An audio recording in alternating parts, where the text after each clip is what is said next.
to First Things First. I'm Jenna Wolfe. That is Nick Wright. Joining us this morning, we have Brian Westbrook and Eric Mangini. Good morning, gentlemen. Good morning. I apologize. Nice I was a little late to the set this morning. I haven't even buttoned my jacket. You were a little good to see you. How are you? Looking good, though. Good to see you. You're recovering from the Jenna parade, Wolfe. I assume? Nice to see Recovering from what? The parade? Is that why you're so tardy this morning? It's cold there something yesterday. like that. Yeah, something like that. Hard to get started. Very cold in Kansas City yesterday. We have a big show for you today. We have another cryptic hint from Tom Brady to break Does down. this guy get enough attention, Coach I mean, loves my that. Zion is hurt again. We'll talk about what that means for him. And we learned yesterday the Chiefs know how to throw one hell of a party. Starts with a police chase. That's it. But it ends with a downed Kansas City Coors type Light. of party. After a 50-year drought, the Kansas City faithful watched their beloved Chiefs make their way downtown in their long-awaited Super Bowl victory parade yesterday.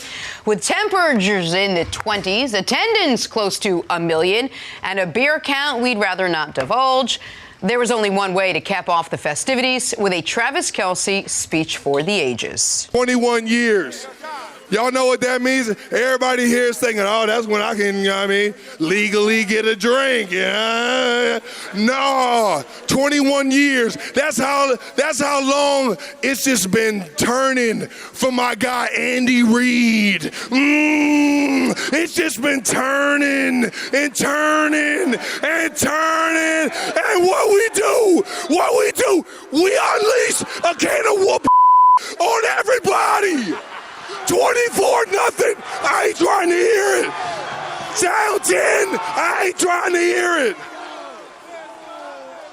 Fourth quarter, 6 and whatever left on the clock. Down 10.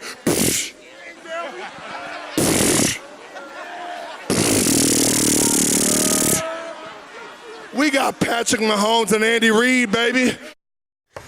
I mean, That's good. come on. Travis runs in the family. Absolutely. Right? His brother Runs in the Jason had a family. great speech. Travis was awesome. All right, Nick, parade and festivities and all of that aside, we obviously spin this forward. What do you think it'll take for the Chiefs to have sustained success with, as Kelce said, Reid and Mahomes, baby? Yeah, well, I think it's about those two guys specifically almost more so than the rest of the team and organization cumulatively. And I want to start with a man near and dear to your heart and a guy that I know you were rooting for in Andy. Because I think it should be noted, not Super Bowl level success, but the Chiefs were having sustained success, the best prolonged tenure of sustained success in their franchise's history before Patrick Mahomes ever took a snap. In the 5 years before Mahomes took over as a starter, they went to the playoffs 4 times. They won 9 games or more every single year. And in Andy's 7 years there, they have 77 wins. They have 1 year they didn't win double-digit games, and it was the 9-win season. 1 year they didn't make the playoffs. So, I mean, this has been a 12-win team 3 of the last 4 years. Only 2 of the last 4 has Patrick Mahomes been the quarterback there. So when we talk about the secret to New England, the first step is hire Bill Belichick. Second step is draft Tom Brady. The third step is make sure you did steps 1 and 2 and work backwards from there. The Chiefs have that. The Chiefs have, I think, the second best coach of his generation from the 2000s to now in Andy Reid, and the most talented quarterback I think any of us have ever seen. So to have sustained success, keep Andy Reid out of retirement, and keep Patrick Mahomes healthy. If you do that, you start the season, and I know Coach hates to hear this, you start the season at 10 wins. And the question is, can you get to 11, 12, 13 wins? But with that coach-quarterback combination, you should always be in the playoffs. You should always be in contention, and then see if you can go on a run similar to one the Chiefs just went on. Anytime you have Andy Reid, who is a great scheme guy, a guy that's going to game plan very well, he's going to be detail-oriented, he's going to be prepared, and you have a quarterback that can execute, I think you're certainly going to be in discussion. That's what you just mentioned. Here's a couple of things that happened throughout the season that I think impacted them tremendously as far as in the playoffs and the Super Bowl. First of all, Patrick Mahomes got hurt, but he got hurt in the middle of the season. Because they were able to put that kneecap back in, he wasn't out very long. That helped that football team an awful lot. And when you talk about the injury bug, you also got to look at Chris Jones. He came back and was probably the most effective guy on that defense, and he came back at the exact right time. He was able to affect the divisional round. He was able to affect the AFC Championship game as well as the Super Bowl. His just presence in the interior of that defensive line was great. The other thing, and you mentioned it, they have a weak division. I mean, that's just what it is. They have a weak division. They have a bunch of teams that don't have great quarterbacking, that don't have great teams, prolonged success. I think that's important. That was important to the Patriots' success. And the other thing, the last two things, actually, if they want to continue the success of Patrick Mahomes and Andy Reid, speed has to remain speed. And what that means is that the fast guys have to remain fast guys, because when Tyreek Hill slows down just a couple steps, he's just a small guy that's not as fast. That blazing speed changes the game. Sammy Watkins, blazing speed changes the game. And if they don't have that, it's a different type of team, different type of quarterback system there. And the last thing, and I think, Coach, you probably know this better than anyone else, they have to draft well. If they can draft well continuously, especially after they pay Patrick Mahomes, they have a chance of winning in the future. But if they don't draft well, there's been many teams that have great quarterbacks, but as soon as you pay your quarterback, you have to draft so well, because now you got to get your young players to play well. If they don't do that, then they don't have the chance to have that sustained success that everyone is looking forward to. It's sustained success that everybody is just assuming is going to happen. And look at the situation in New Orleans. You have a really good quarterback, you have a really good head coach, and there were down years. There were up years where they didn't make it to the Super Bowl, and then they won one Super Bowl, and that's been a great combination for a long time. You look at Aaron Rodgers, he's on a new head coach. He's an outstanding quarterback. He had an outstanding head coach. You look at Peyton Manning for some of his years where he had down years or didn't achieve at the highest level, didn't win the Super Bowl. And there's this assumption that just because you show up, things are going to work out. That's not how it works. And you know, as well as anybody, every single year you get faced with this new set of challenges. And there's the guys that have experienced the adversity and the success and know how to work and know how to do things. And then there's new guys that come into the culture, and either they fit or they don't fit, and you hit different levels of adversity. And so to just be able to project out because of Patrick and Andy, should you have a great starting point? You should. How is Patrick going to respond to the money? How is he going to respond to the success? How are the other guys going to respond to that? You think everybody in that locker room is going to be content with their current contract after winning a Super Bowl? People want a taste of that success. They want a taste of those riches that come with that success. And there's a lot of selfishness that creeps in where to truly be successful on a sustained level, you need to be selfless. And this is inherently opposed to that because of everything that comes with winning the Super Bowl. Well, I want to talk about those three quarterbacks you mentioned, because I think they're all in unique circumstances. There's Breeze, the only of the three who during his prime went through a period in the wilderness out of the playoffs repeatedly, three times 7 and 9 with Drew Brees in his prime. Because you have to play defense and special teams. Exactly that's right. Part of this game. 100%. Now, that's the point I was going to make, is those Saints defenses, that was to me an organizational failure to not put any resources, seemingly, or at least competent resources, into the defense to where Breeze could have these 5,000-yard seasons and the team finished below 500. Rodgers, a slightly different circumstance. Rodgers made the playoffs every single healthy year of his career prior to last season, which ended with the coach being fired. They just had some heartbreaking playoff defeats.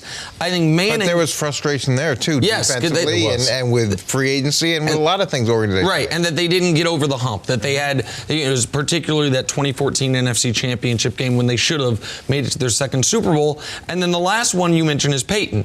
I don't think Peyton had any lean years. There was the 1 year playoffs, Jim Mora. I mean, did he underachieve or overachieve? Well, so that's what I was going to get to, was Peyton throughout the regular season of his career, starting year 4, he's in the playoffs with the Colts every single year until he has the neck surgery.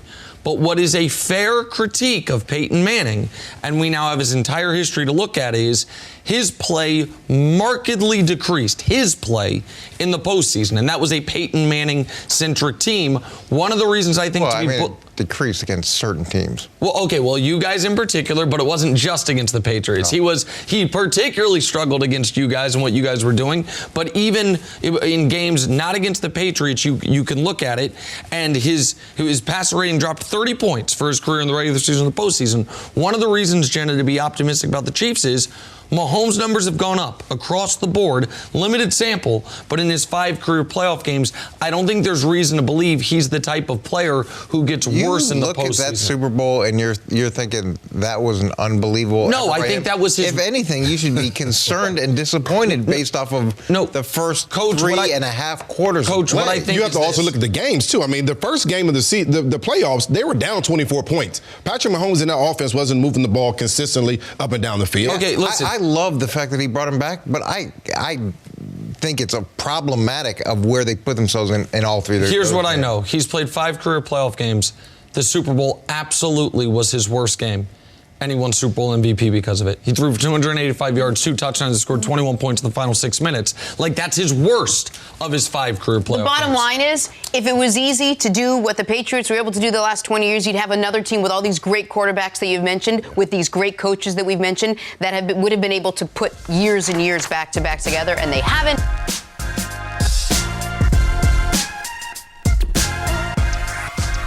For the first time in 4 seasons, Tom Brady spent his Super Bowl Sunday watching the game and not playing the game. And while he did look rather spiffy in his 100-year NFL ceremonial burgundy blazer, he posted this yesterday: "I'm not wearing a blazer to next year's Super Bowl." Tank top? And when asked, probably not, when asked about his future on his Instagram Q&A, Brady's answer was this blank stare. A little bit of a shake right there.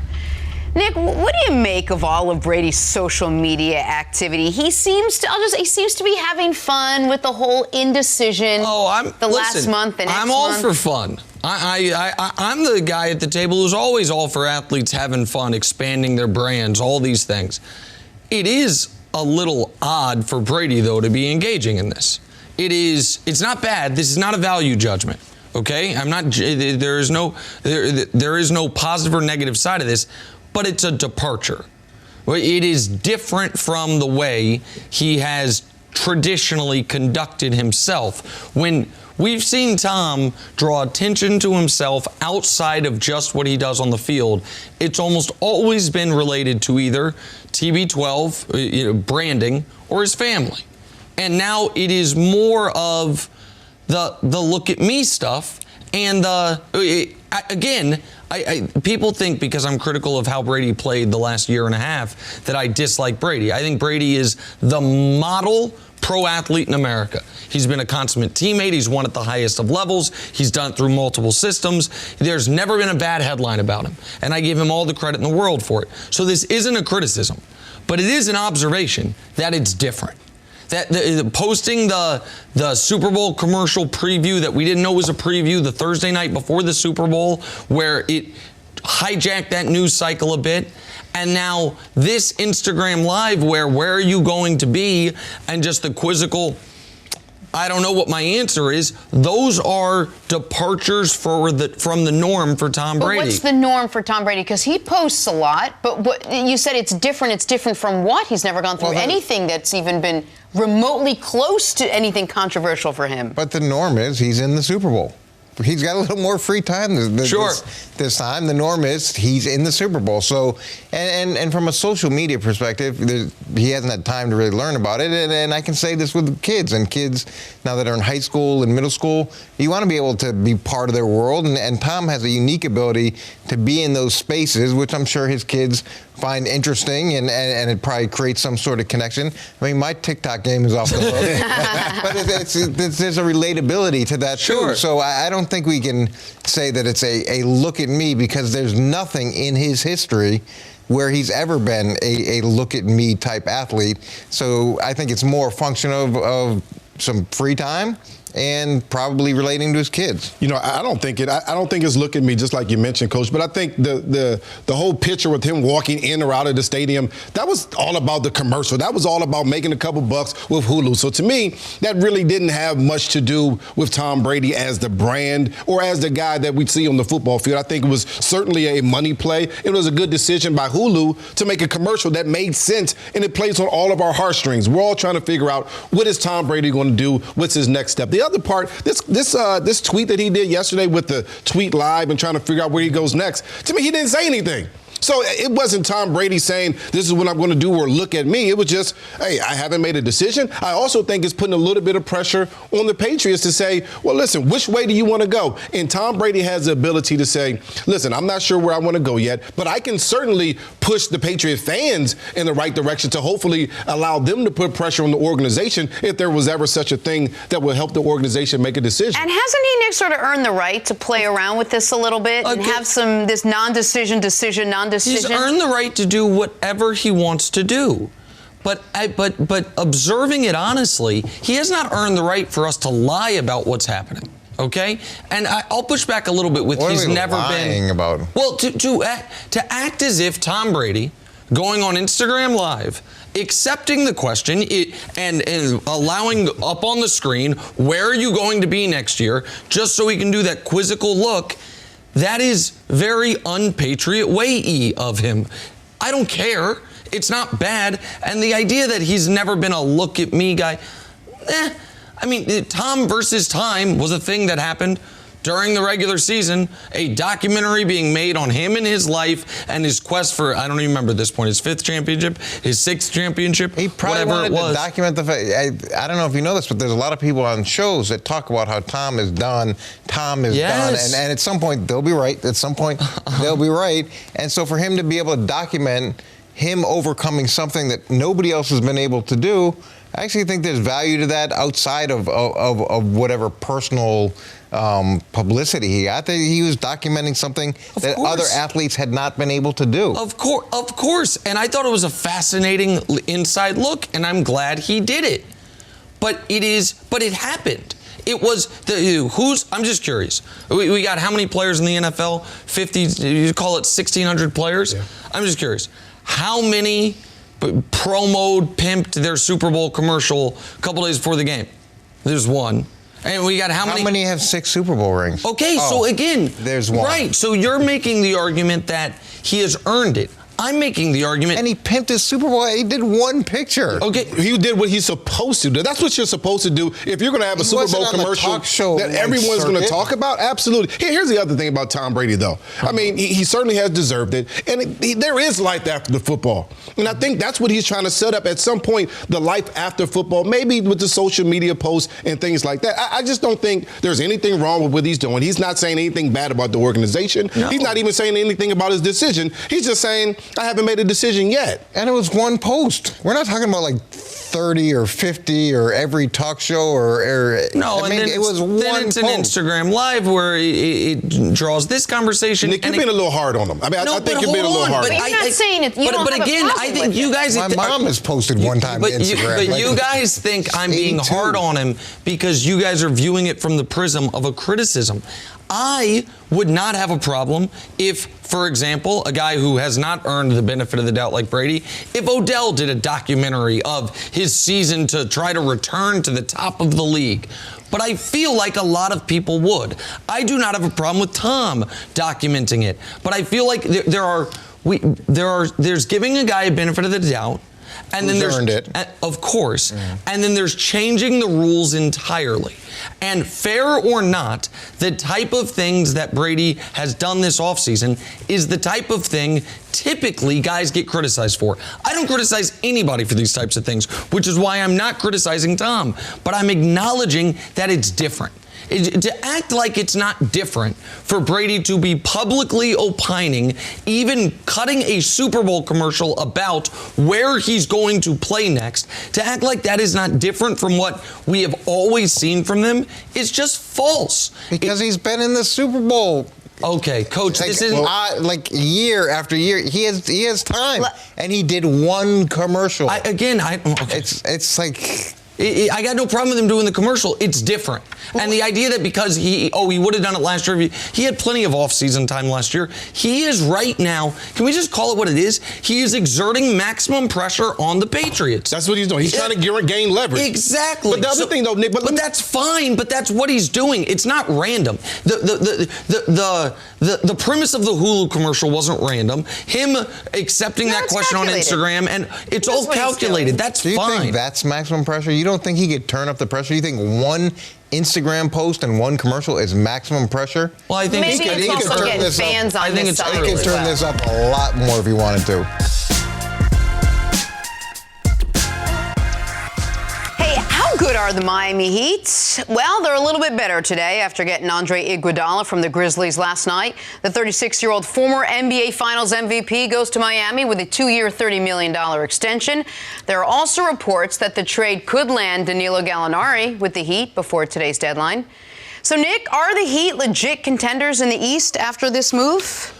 Well, if this move also culminates with Gallinari, I think they are the second best team in the conference. Now, I don't think anyone in the East is going to be able to compete with Milwaukee. So define if contender is, can you make the conference finals? 100%. Absolutely. They should be able to. They're right now fourth in the standings. They should be able to tick up to that 2-3 line so they avoid Milwaukee in round 2. And things happen. Guys get hurt. Guys get tight. There are things to where you now look at Miami and say, man, Pat bleeping Riley, America. This guy had a good playing career, was far better as a head coach, Hall of Fame coaching career, and I would argue Mannix has been even better as an executive than he was as a head coach.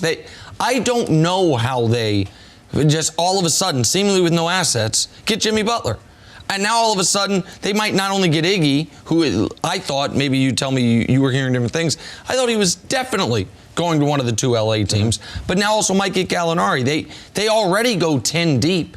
I don't think their starting lineup is overwhelming, but their second lineup might be as good as their starting lineup. It's just a wildly impressive job of team building and culture building by Riley and Spo. Yeah, a couple things. Throw in Andy Ellsberg, who's the GM down in Miami, who is like the cap master and made all this stuff work. Has the job I want. In the what we know department, right? We know that Iguodala is headed to Miami. He helps. Jimmy Butler has been taxed a lot this season.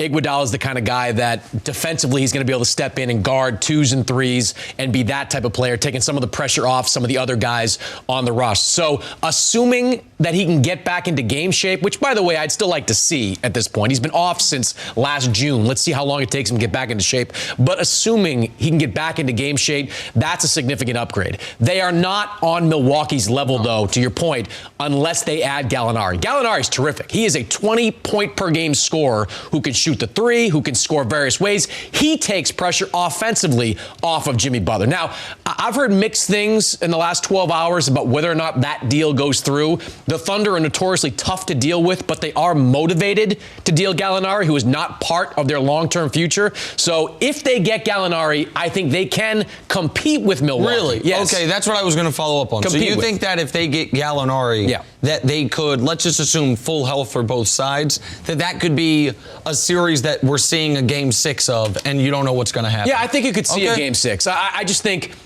Bam Adebayo is great, a defensive player. Eric Spoelstra, excellent coach. He'll find different ways to kind of attack Giannis, maybe force him to be a perimeter shooter. And what worries me about Milwaukee, and when you talk to people in the Bucks organization, it worries them too, Eric Bledsoe. Eric Bledsoe remains somewhat of a concern because the last 2 postseasons, he has struggled at various points. Against Boston 2 years ago, he really struggled. The conference finals last year, he struggled. This year, there is no Malcolm Brogdon safety net. It's Eric Bledsoe and George Hill, who's been good, but it's Eric Bledsoe who needs to step up and play. If he struggles again, it opens the door. And one last very quick point. Listen, Iguodala just turned 36, hasn't played basketball all year. He was playing limited minutes last year. But what he instantly adds is top of the league level maturity and playoff experience. And as good as this Heat team has been in the regular season, they haven't been very good on the road, which I think speaks to the lack of maturity. And once the postseason comes along, Kendrick Dunn, Duncan Robinson, Tyler Hero have never played a big game in their or a real big game in their respective careers. Iggy will take some of the pressure off them in that regard. No matter what happens over the next 12 hours, the big winner at the trade deadline is Andre Iguodala. He played golf for 6 months and now has a 2-year, $30 million and got an extension. That's what I'm saying. Got to Miami, no state tax, an extension. Unbelievable. Life is good for Iggy right now. The battle for bragging rights out in L.A. is heating up ahead of today's trade deadline. Lakers and Clippers reportedly in an arms race to steal away Knicks forward Marcus Morris. Morris is averaging just under 20 points per game this season. So, Mannix, which team needs that final piece a little bit more, the Lakers or the Clippers? I wouldn't say either team needs that piece. And while I do believe that Marcus Morris will go to one of those two teams, I don't know that he tilts the balance one way or the other. The Clippers, if you're looking at their weaknesses, they need somebody in that front court. They need rebounding help, and Marcus Morris really isn't that guy. The Lakers, they could use more shooting, maybe help with the point guard position. Marcus Morris really isn't that guy. But Morris, if you're the Clippers, you can't let Marcus Morris get away. You have got a contracted deal in Mo Harkless. And Mo Harkless is not playing well. Not playing.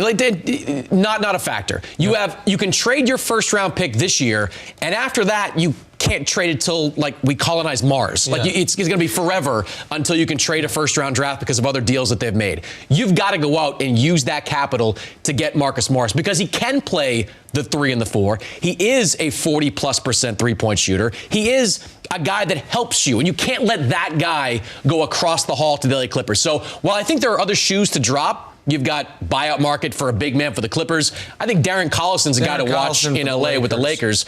I think Morris is the guy that, to answer that question, is the guy that the Clippers can't let get away. Go ahead, Jenna. The follow-up I was going to have, though, is this. I understand the blocking move of we don't necessarily need Marcus Morris if we're the Clippers, but we don't want the Lakers to get him. Here, the reason my answer is who needs to add a piece more, it's very obvious. To me, it's the Clippers, but the piece is not Marcus Morris. The Clippers need a rim protector. You cannot beat in consecutive series the Lakers and the Bucks with Montrezl Harrell as your starting center. You just can't. Now, maybe he'll be the starting center, but without someone... with Zubac, you might be able to beat him. Zubac is an excellent perimeter defender. Absolutely. For his size, he's a good perimeter defender. Pick and roll defense is there. You need a rim protector to stop Giannis and LeBron flatly.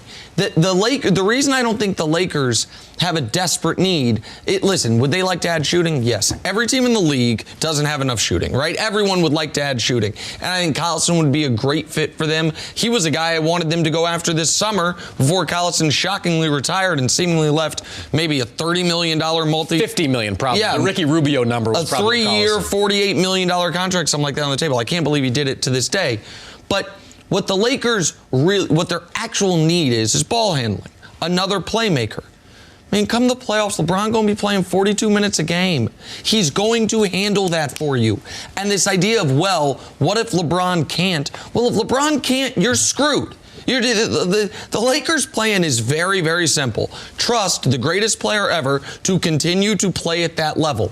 Anything less than that, they will lose, right? So I don't look at the Lakers having a massive need. I look at the Clippers and I say right now, there's 5 guys on their roster, Mannix, I really trust. None of them are rim protectors, and a few of them are designated hitters. Like Lou Williams is a one-way player. Patrick Beverley, even though he's shooting better this year, is a one-way player. And Trez is a one-way player. They need a big. And by big, I don't mean a post player. I don't mean a 4. I mean a 5. And that's the part for me that I don't understand. I don't understand why they couldn't have gotten Capella because the Rockets weren't going to trade him in conference. The guy that you're talking about that they should, I don't think he's available, but is Aaron Baines. Sure, Aaron Baines in Phoenix would be an ideal fit in that situation. He is a screen setter. He is a rim protector. He is a rebounder. He plays great on-ball defense. Sweaty, smells bad, the whole nine. Everything you want from a big. The sense I get is that Phoenix wants to re-sign him next summer. That's why he's not available. But if you can extract Aaron Baines, that would be the guy. Right now, I think they're looking at Marcus Morris, but Aaron Baines is exactly who you're talking about. And that's the need for them. I know people think I'm too far down on the Clippers. They have a hole on their roster. So for the Lakers, it's a want. For the Clippers, it's a need. Perfect, Jenna. Exactly right. And for the Lakers, I also don't know for Marcus Morris. The part of the addition for the Lakers is it removes Kuzma. Listen, you and I have talked about this on your great podcast and one of your many media platforms. Kuzma needs to grow the hell up immediately. Kuzma, it's tough. Guys who haven't been paid, it's tough. Guys who haven't been in these winning situations, it's tough. People say LeBron wants to play with older guys. LeBron wants to play with guys who are more worried about what's right for the team than for themselves. But that is incredibly difficult if you haven't been paid yet. And Kuzma, whether it's his trainer popping off online or him continually blowing 3-on-1 fast breaks because he's the one who wants the layup instead of making the right pass, that is not a winning formula. And so one day he might be ready for this. Right now, he's not exhibited that. So if you ship him out and bring in a true pro in Marcus Morris and a legitimate tough guy, I do think that helps the Lakers in a substantial way. Back here with Chris Mannix, we're talking Zion Williamson, the 19-year-old Pelicans phenom coming off his worst career performance Tuesday night. And to make matters worse, he suffered a right toe sprain that could hamper him tonight against the Bulls. Keep in mind, Zion missed the first 3 months of the season coming off knee surgery. Kind of begs the question, Nick, you starting to worry that Zion won't be able to hold up for an entire season? No, and before the show, our wonderful production staff puts together our list of topics, and I looked at this one curiously because, listen, it's a toe injury that's not even as bad as they thought it was going to be. People are trying to speak an injury concern into existence with Zion because at Duke we saw his shoe blow out and he dealt with that there. That was a freak happening. And then a real thing, the knee injury before the season that slowed his rookie season down and cost him the first half of the year. But this toe injury is the regular wear and tear of an NBA year. It's not even going to keep him out for a game. Go ahead, Jenna. The regular year has only been like 7 or 8 games, though. Yeah, but he's not going to. But let's see if he has another actual injury to me before I'm concerned about it. Everyone, it feels like his body shouldn't be able to handle his weight. Right. But why? Why? People, I would imagine, thought the same thing about LeBron. And he ended up being the most durable athlete we've seen in this league, this side of Karl Malone, maybe ever. Karl Malone, by the way, another guy who it's like, really? Can his body handle it? Those are the two most durable players we've ever seen. Now, Karl Malone wasn't as explosive as Zion. LeBron obviously was nearly as explosive as Zion. The reason to me, Mannix, this is a topic is because there's so little parts of his game to pick at. Like, how do you have a polarizing opinion on Zion? He seems incredibly likable. He's a freak athlete. He was awesome at Duke. He's been great so far in his career. So how do you have a discussion about him? It's finding what could be a problem. At least that's how I see it. Yeah, look, the toe injury is not an issue. Stuff like that comes up. Him playing poorly against Milwaukee is not an issue because that's the number 1 defense in the NBA. Going up against a guy who's in contention for the Defensive Player of the Year, Giannis. I mean, that's welcome to the NBA the hard way.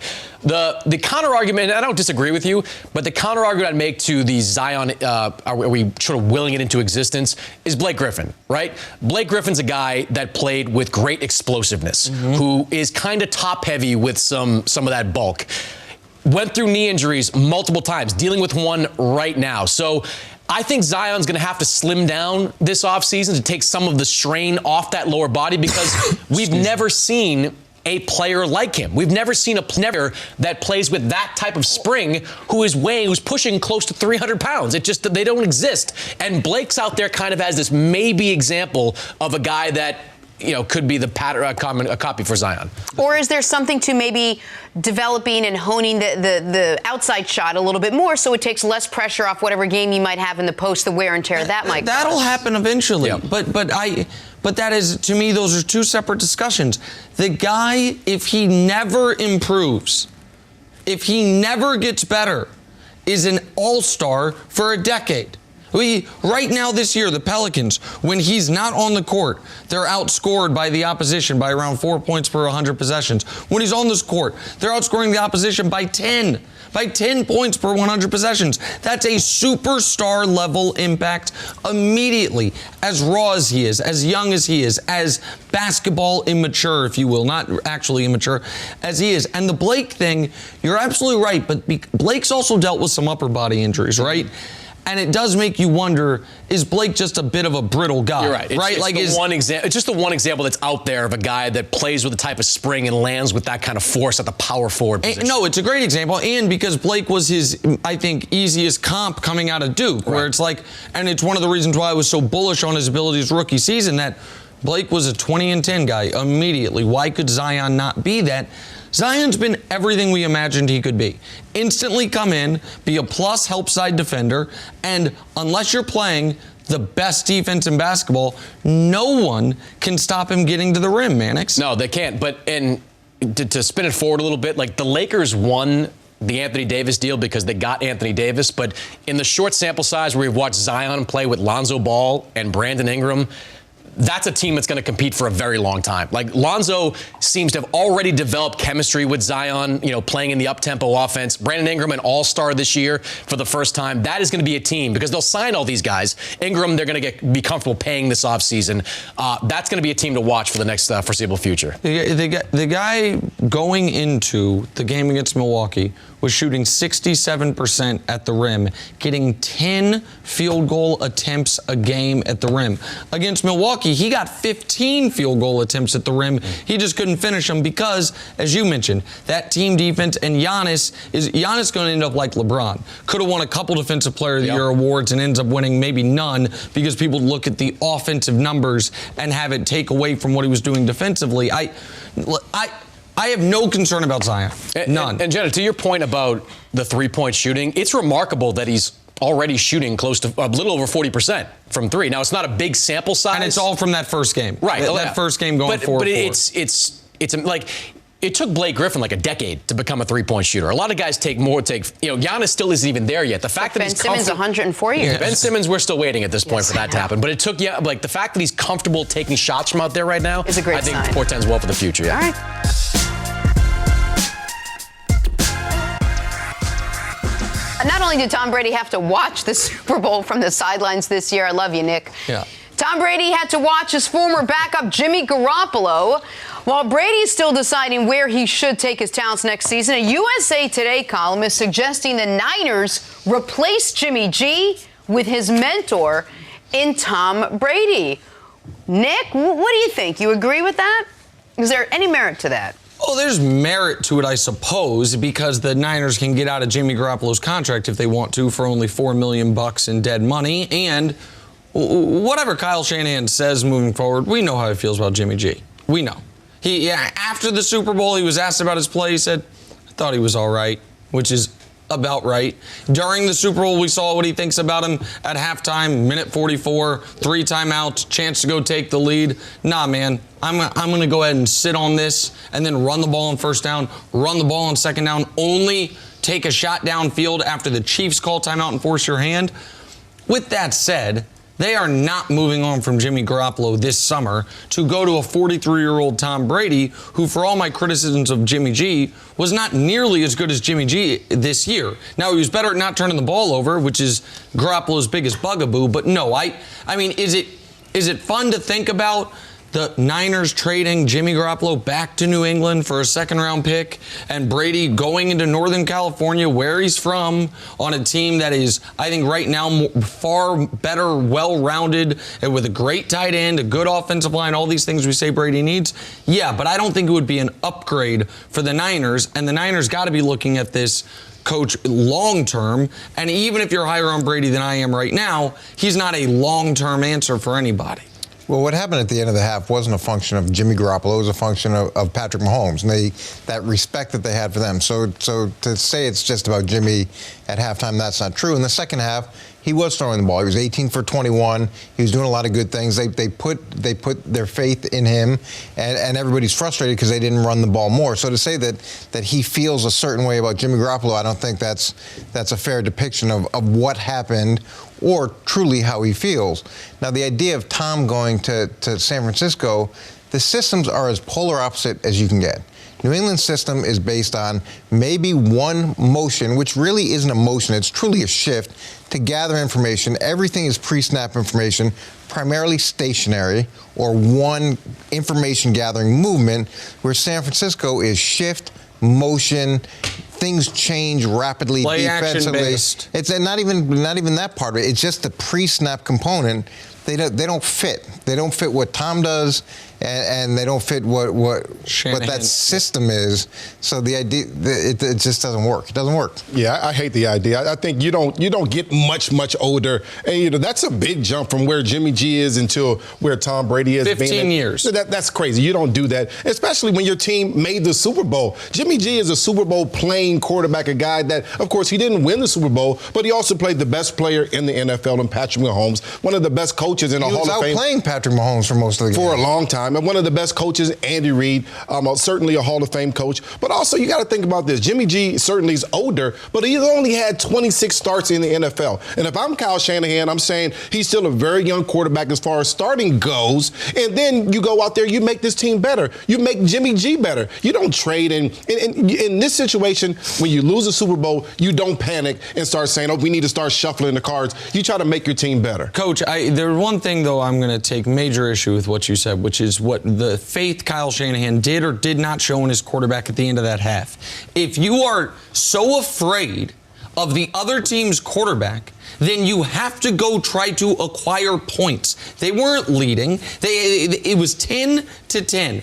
The answer can't be we're so afraid of Patrick Mahomes in the second half when he has 30 minutes to score that we aren't going to try to score right now because we might give him 45 seconds at the end of the half. They were in a position to score, right? There's the offensive pass interference, so they would have. But that was only because were they in a position to score? Only because Andy Reid forced their hand. Coach, he let 40 seconds run off the clock, then they ran the ball, let another 40 run off the clock, ran the ball, and then Reid called timeout. They were going to go to the half. You cannot be mad at him when we talk all week. His GM was mad at him.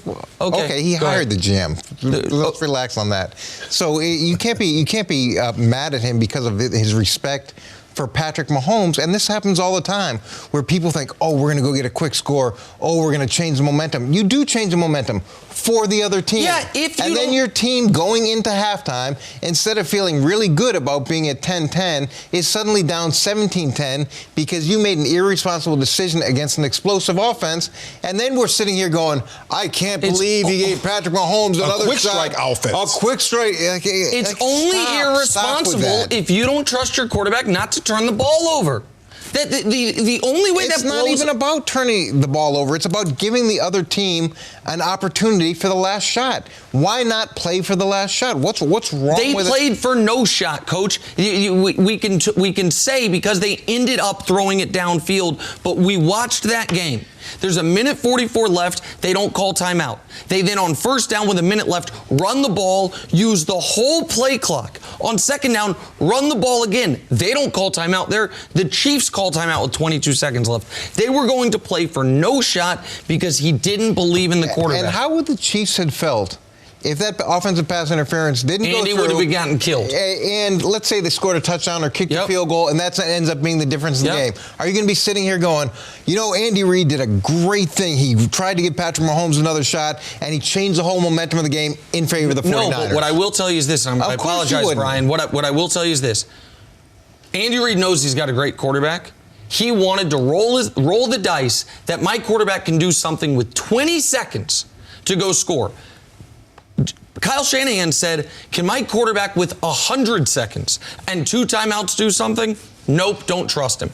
That's what the action showed. Well, no, I think Coach is actually right. I think that what you say, if you're the 49ers, is that we held Andy Reid, Patrick Mahomes to 10 points in the first half of a football game. If we can figure out a way to hold them to 10 points in the second half, we can outscore them in the second half. The one thing you couldn't account for if you are the San Francisco 49ers is that the Kansas City Chiefs was going to score 21 points in 6 minutes and 13 seconds in the fourth quarter. If you tell me that they score only 14, then at that point it's a different type of game. You have a chance to win it at the end. But that's the whole reason for the thought process is because they can score 21 points. That's the reason why you don't give them the ball back. Yeah, you don't give them another opportunity to go score, and change the whole momentum. You want them to be more aggressive. No, listen, I know people will be surprised by this. Philosophically, when it comes to football, I actually agree with Coach the vast majority of the time. We talk on and off the air about kind of bigger picture football stuff, and I agree with you most of the time. This one, I categorically disagree with the philosophy. If you are up against a potent, dangerous, an offense that can score 21 points in 6 minutes, then every time you have the ball, you have to try to go acquire points. The whole Patriot methodology But you also have to try to keep them from getting opportunities to acquire points. Not only do you recognize your strengths, you recognize your opponent's strengths, and the idea of when the running rebels, you don't try to run with them. You got to try to shorten the game and put yourself in a position to win at the end. Going into the game, the big thing that you want to do if you're the 49ers is limit their possessions. That's what you're trying to do at the end of the half. You're trying to limit their possessions. And if you have faith your quarterback can get 2 first downs, you guarantee they're not getting the ball back anyway. Hang on. So this Brady for Garoppolo, that's not happening? I don't think it's happening. Do you remember like a year ago when we brought that up at the beginning of the segment and then we didn't get back to it? I was so excited We all to agreed hear. It wasn't happening. This I was didn't more interesting. agree with you. I thought it would be great. Kyle Shanahan would love to have Tom Brady. Don't you think? Maybe? No. Okay, well, we wrapped that up.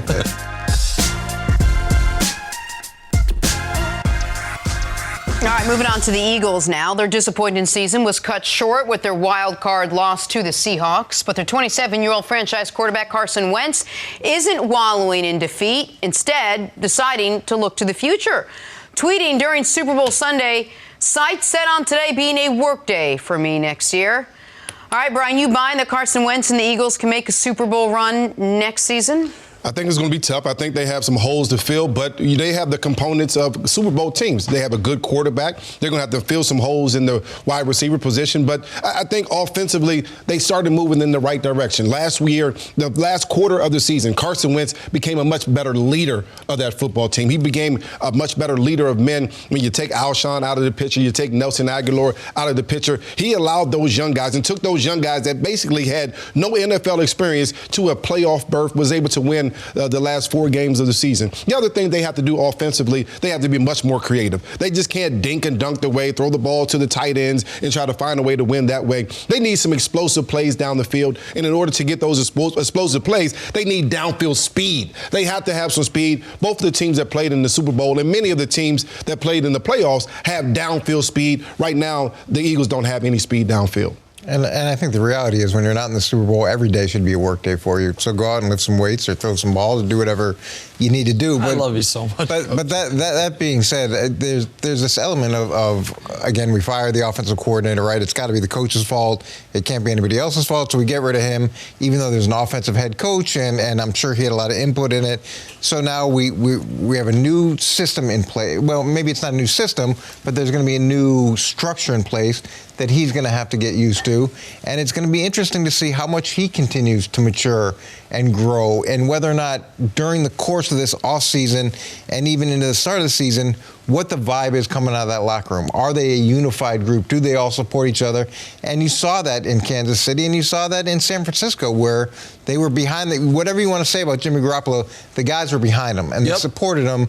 And as much as your play is important, people believing in you is important as well. But you still need the downfield speed. Eagles were one of the slowest teams last year, and the 2 teams that made it to the Super Bowl were one of the fastest teams. You still need, I would imagine, your quarterback to play like he did that Super Bowl year when it was cut short for him with injury. Isn't that what those 2 things are what you need going into the season? Well, right now they don't have that speed. And they I don't have think any to a degree they go back. hand in hand. Like I think to Brian's point, Wentz will play better if he has more dynamic playmakers on the outside. I also think in Wentz's defense, granted the competition wasn't the greatest, when their backs were up against the wall the final 5 weeks of the season, he played his best football. It was 300 yards per game passing, a passer rating of nearly 100, 10-to-1 touchdown to interception ratio as they went on that run at the end of the year. And the one game they lost in that run, I think it was to Miami, if I remember correctly, but they scored 32 points in that game. They didn't lose it because the offense didn't do enough. I do think this, though. Philly is not the team that won the Super Bowl. Coach talks about this all the time, but with Philadelphia, it is particularly true. That team had a dominant pass rush and a dominant offensive line. They had neither last year.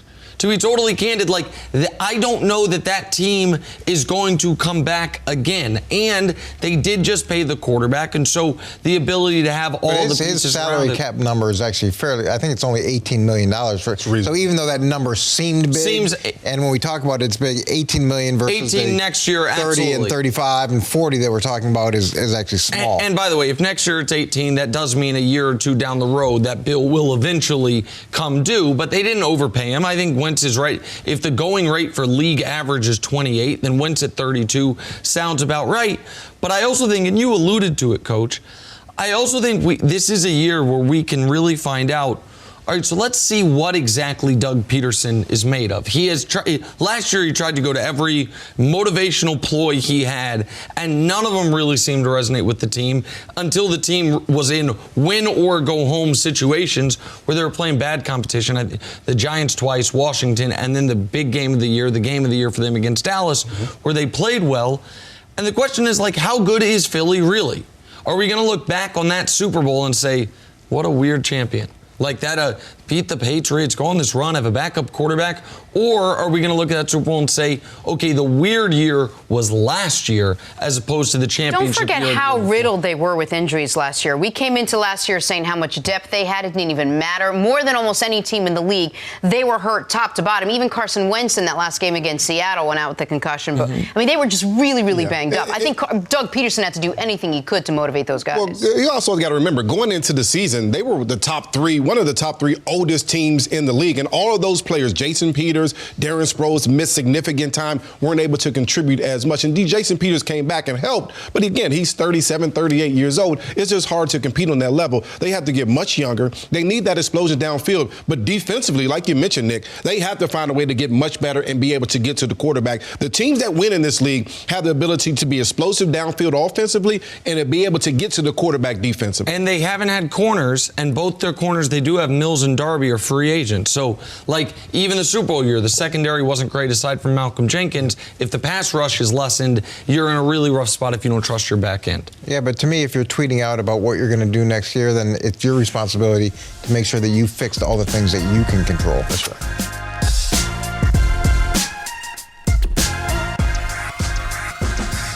All right, to say the 76ers have been bad on the road this season would be like saying I like a good Seinfeld reference. Massive understatement. Philly's lost 10 of their last 12 on the road, and tonight they go up against the Bucks in Milwaukee. So with rumors of discord in the locker room, with guys struggling on the court, where does that leave the Sixers? Here's Joel Embiid. I mean, do you feel like you have an identity at all right now? No, we don't. Spacing is an issue. We sometimes we play fast, sometimes we play slow. Does anybody need to stand up and call somebody out? Yeah, I mean, there's some stuff going on in our locker room, and we'll keep that internal. But we all know we need to do better. And we need to step it up, and it's a great opportunity to do it tomorrow. Ooh. What do you think, Mannix, about what Horford and Embiid had to say? A lot of thoughts. I mean, Embiid, remarkably blunt in that, do we have an identity? No. Sometimes we play fast, sometimes we play slow. And I covered Al Horford for most of last season. He didn't say anything like that about the Celtics, who were very dysfunctional during the year last year. He was very measured with his comments. So you take that into account when you hear those words from Al Horford. This is a team that I think still has the ability to get it together because of how they defend. They can put together maybe the best defensive team in the conference, can put a chokehold on people on that end of the floor. But they have no identity whatsoever offensively. Now, and they're not going to. But I don't disagree with you, but the hope is that the guys they acquired, Alec Burks, Glenn Robinson, who played okay in Golden State. Both these guys are pretty good perimeter shooters. Maybe they can solve some of their problems. But you have to look at it and say, all right, whose spot in the rotation are those guys taking? Are they going to play instead of Josh Richardson? Are you going to get Tybals minutes? Because he's a good defender, too. It's tough to find a way for this team to get good enough offensively to compete with the Milwaukees, even the Bostons and Torontos in the Eastern Conference. Isn't it time to just choose already between Embiid and Simmons? Yes. Look, I think this season and the end result of this season, I think, is a referendum on this team. Because They can't do much this offseason. They're kind of landlocked. I think they got $120 million committed to like their top 5 guys. There's nothing they can do to really make this team different. So if you get beat in like the first round, which is not out of the realm of possibility, I think you have to break up this group, and I think Simmons would be the one to go. Simmons would be the one to go. I think so, even though Embiid's the one I think that has far more We disagree, value. but yeah. No. We don't disagree on that, right? That Embiid has more value is on the trade market. Yeah. I don't disagree with you, by the way, that if I would not trade Joel Embiid. He is in a league where everyone's going pace and space and small. If he realizes his full potential, and unlike Simmons, he's at least realized 85% of his. Right. Simmons is hovering around 55, 60% of his. If he realizes that final 15%, he can be a league MVP. And for 90% of your games, the other team has nobody to match up with him. Nobody. There's only a few teams that have somebody that could even passably match up against him. The reason I mentioned the Embiid Harden thing is it's just 2 of your best 8 players in basketball, both of whose teams might be like, you know what I mean? How can we get fair value and how can we switch things up? But to the bigger picture here, there's one name you didn't mention that I think should be mentioned, and it's Brett Brown. I was talking with our great statistician, Dusty's a Sixers fan, and he made this point before the show, and I think it's a smart one, and I'd love to steal it from him, but it's his, so I'll give him credit. We were talking about the Heat. If you flip-flop Brett Brown and Eric Spoelstra, what do the Heat look like, and more importantly, what do the Sixers look like with I think Eric Spoelstra is a great coach. I think he's one of the 5 best coaches in basketball. Brett did an awesome job through the process, navigating through it, not have it wear him down mentally, keeping the players when they weren't really even trying to win games engaged. A survivor. And by the way, sometimes you have a coach who is the right guy to get you from A to B, but that does not mean he's ready to get you from B to championship. And it would appear we have multiple playoff series where it looks like he gets outcoached against the better coaches in basketball, whether it's Nick Nurse, we saw that happen, whether it's your guy Brad Stevens in Boston, and now his inability to cut through to the team even on the defensive end. Because you said they can be one of the best defensive teams in basketball. With this lineup, with this roster, they should be the number 1 defense by certainly top 2 defense along with Milwaukee, and given that the Clippers haven't had their full roster all year, they're a good defense. They should be a dominant defense. I put that on coaching, at least partially, and figure out a way to get through to your best players. Like that, Embiid and Simmons have a maturity problem. And if you can't time warp them to where they're 32 years old and know what they need to know, that's the coach's job, man. Mm-hmm. And so, I'll go to my guy, LeBron. He had a bit of a maturity problem his first stint in Cleveland. And guess what happened? He went to he called it going to college, but he went to a former boot camp with Pat Riley and Eric Spoelstra and became a grown-ass man.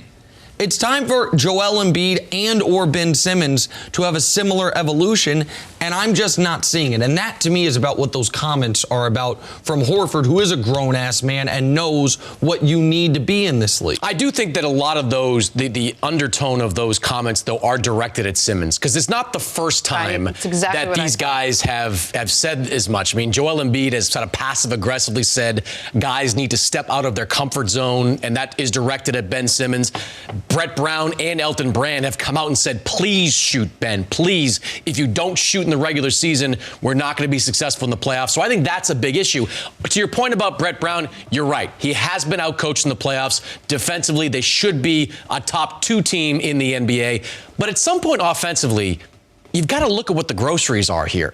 You lose J.J. Redick in the offseason, the number 2 3-point shooter in the league, and don't replace him with anyone outside of Matthias Thybulle, a rookie, a defensive-minded player. What are you going to do? Ben Simmons still won't shoot. What are you going to do? Josh Richardson, not a great perimeter shooter. What are you going to do? They just don't have the pieces to be a good perimeter shooting team. I don't care how good you are defensively. You're not a championship team if you can't make shots from the 3-point line. But yet, despite this, we had high expectations for the Sixers coming into this season. You bring in Al Horford, who's supposed to be that veteran voice in the locker room and kind of calm things down. And yet, here we are with the same problems you had last season. Shockingly bad on the road. And that's immaturity. And by the way, as was reported yesterday, you get annihilated by Miami. You spend the night in Miami hanging out. And again, I'm not one to criticize guys that's for enjoying off-brand for you. Yeah, because, listen. So when I was in Houston a few weeks ago, just watched the Lakers-Houston game. Lakers won that game. They had already planned, I think, to stay over in Houston. They played well. And as it turned out, I think the whole team went out together to one of Houston's night spots, right? Not one of Houston's famous night spots that is a gentleman's spot, but just a regular club. You know what? Playing well. You've earned it. You won the game. When you're the Sixers and you haven't had a good road trip all year, pre-planning, hey, guys, after the game, a party in Miami, it's just bad optics, to say the least, and it might speak to, I think, part of Horford's frustration. Because I don't think, maybe I'm wrong, I don't think Al Horford's out there, you know what I mean? Out there partying in Miami. And so it's just a lot of things with the Sixers team. They have enough raw talent that they should be after Milwaukee and the two LA teams, because I'm going to include the Clippers because everyone else is but me, it's seemingly, they should be the next team. Yeah. They should. If I were to tell you no team from LA or Milwaukee win the title, who wins the title going into this year, the answer should have been Philly. And right now you're looking up at the standings at Indy? At Indy? One thing I would just say quickly is that the Sixers season ended on a basketball bouncing like 4 times on the rim from Kawhi Leonard. That ball bounces a different way. Maybe the Sixers are in the finals. And because of that, they broke up that team. They let Jimmy Butler walk. They let J.J. Redick walk. They brought in Al Horford ostensibly to compete with Milwaukee because of their size. That's something I think that Elton Brand and the front office has to answer for. They broke up a good team based on a bouncing ball on the rim that would have cost them the game. Sliding doors, it's what we always say. Thank you for listening to the First Things First podcast. Remember, leave us a review and tell us what you think. Subscribe to the podcast on Apple Podcasts and catch us on FS1 Monday through Friday, 6:30 a.m. Eastern.